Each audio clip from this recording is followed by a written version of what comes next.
इस फिल्म की शुरुआत में हमें कैसा नाम के एक लड़के को दिखाया जाता है जो कि अपने अंकल के साथ जादू दिखाया करता था। कैसा अपने दोस्त के साथ एक किराए के कमरे में रहता था जिसकी मालकिन उसे बार बार किराया देने के लिए कहती थी। उसके अंकल भी उसे सही से जादू न दिखाने के लिए डांटते रहते थे। कुल मिलाकर उसकी जिंदगी कुछ खास अच्छी नहीं चल रही थी। एक रात शो के बाद वो अलिशिया नाम की एक रिपोर्टर को देखता है जो कि उसे बहुत पसंद आती है। उसी रात को वो कैसा से मिलकर उसे जादू के बारे में पूछने लगती है क्योंकि उसे उस पर एक आर्टिकल लिखना था। जिसके कुछ दिन बाद वो अपने बॉयफ्रेंड के साथ उसके शो पर आती है जिसे देखकर कैसा को बहुत बुरा लगता है, जिससे उसका ध्यान शो में नहीं लगता, जिस वजह से शो खराब हो रहा था। इसलिए उसके अंकल अलिशिया को स्टेज पर आने को कहते हैं, लेकिन उसकी जगह उसका बॉयफ्रेंड आ जाता है। कैसा उसे बीच से सच में काटने वाला होता है। तभी उसके अंकल जादू को संभाल लेते हैं, जिसके बाद उसके अंकल उसे शो से निकाल देते हैं। वो तो बस अलिशिया को पटाना चाहता था। अब वो उनका पीछा करते हुए उनके घर के बाहर पहुंच जाता है, लेकिन काफी सिक्योरिटी होने से वो वहीं सिगरेट पीने बैठ जाता है। तभी एक भिखारी आकर उसकी सिगरेट जला देता है और कैसा से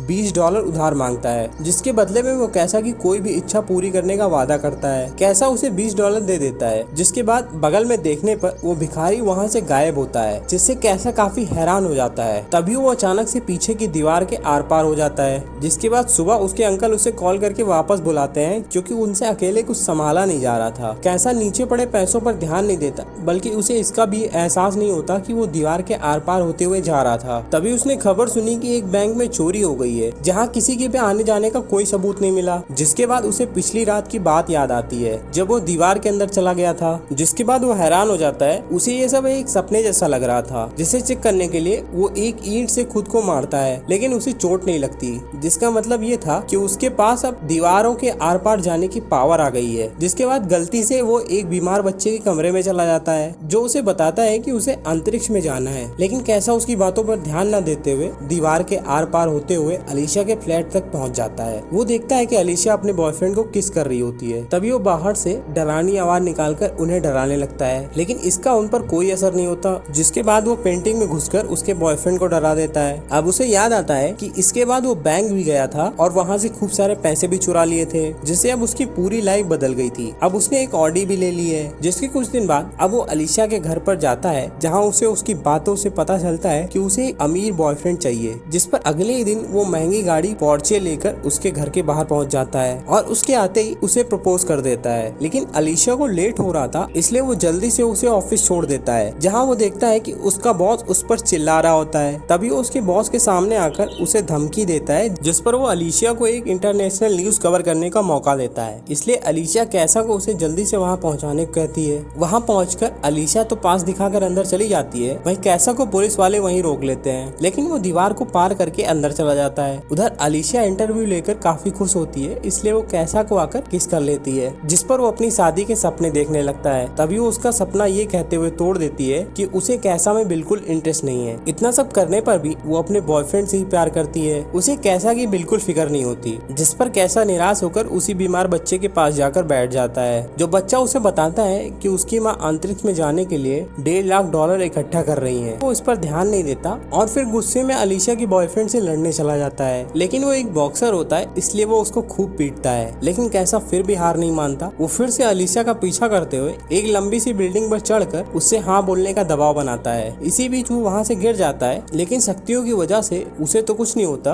वहीं अलिशिया ये देखकर बेहोश हो जाती है, इसलिए उसे हॉस्पिटल में भर्ती कराया जाता है। वहीं कैसा भी चेकअप के लिए वहाँ जाता है, जहाँ उसे वही बीमार लड़का मिलता है, जो कि असल में एक लड़की होती है जिसे कैंसर होता है और उसके इलाज के लिए $1.5 लाख चाहिए होता है, लेकिन उसके पास बस $50 ही होते हैं। जिस पर कैसा को रियलाइज होता है कि उसने अपनी शक्तियों का गलत इस्तेमाल किया है, जिस पर वो जल्दी से जाकर अपने पूरे पैसे उसके इलाज के लिए दे देता है, जिससे उस बच्चे का ऑपरेशन हो जाता है। उधर जब अलिशिया को इसका पता चलता है तो उसे कैसा से प्यार हो जाता है, क्योंकि उसके लिए लड़का अमीर ना होकर अच्छे दिल का होना चाहिए। इसलिए वो कैसा से मिलकर उसे किस कर लेती है। उधर उस भिखारी ने उससे $20 देकर अपनी शक्तियाँ वापस ले ली थी, क्योंकि उसकी सबसे बड़ी इच्छा पूरी हो गई थी। जिसके बाद वो भिखारी किसी और को ढूंढने लगता है जिसे वो $20 मांग सके। जिसके साथ ही ये फिल्म यही खत्म हो जाती है।